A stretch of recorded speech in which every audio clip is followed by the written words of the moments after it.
राधे कृष्ण दोस्तों। जब जीवन में हम अपने को संभालने की कोशिश करते हैं मित्रों, तो दुर्गति ही होती है।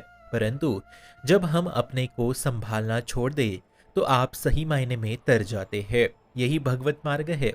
तब सही मायने में विजय को प्राप्त होते हैं हम। इसलिए अगर 1000 बार यदि आपने प्रयास करके देख लिया है, तो इस बार बस एक बार स्वयं को संभालना छोड़ के तो देखो। ये त्रिगुणात्मक माया की कलयुगीन वृत्ति हमें बारंबार पटक रही है, नाना प्रकार के दोषों से।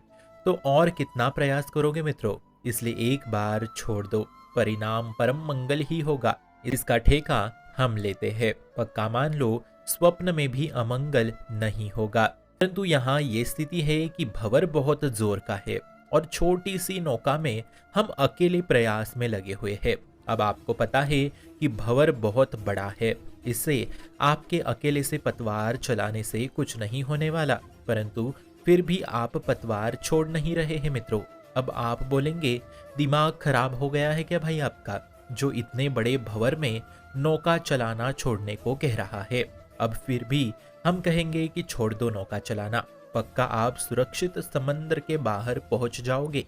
ये भगवत मार्ग ऐसा ही है मित्रों। जैसे ही आपने भरोसा करके पतवार छोड़ दिया और नौका चलानी छोड़ दी, तो वैसे ही असली नावी आके बैठ जाएगा।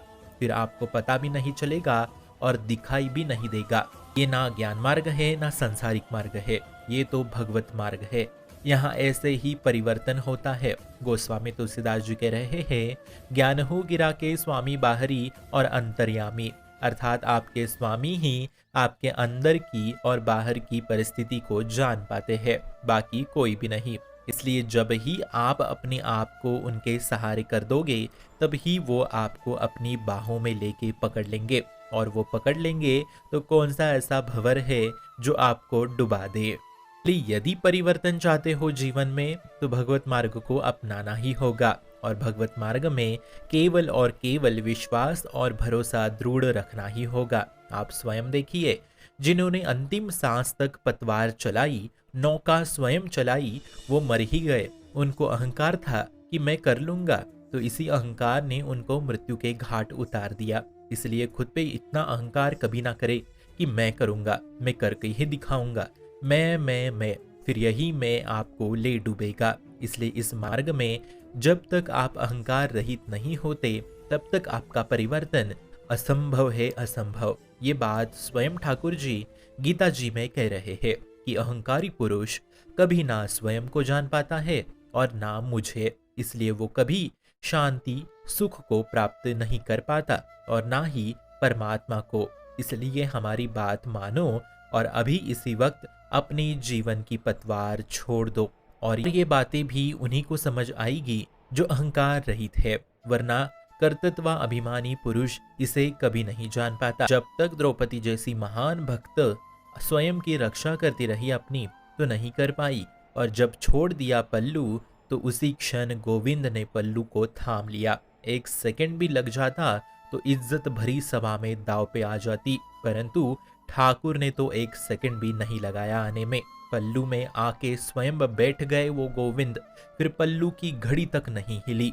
ये ऐसे है हमारी लीला बिहारी। अब वो तो अग्निपुत्री थी और हम तो नीच मनुष्य।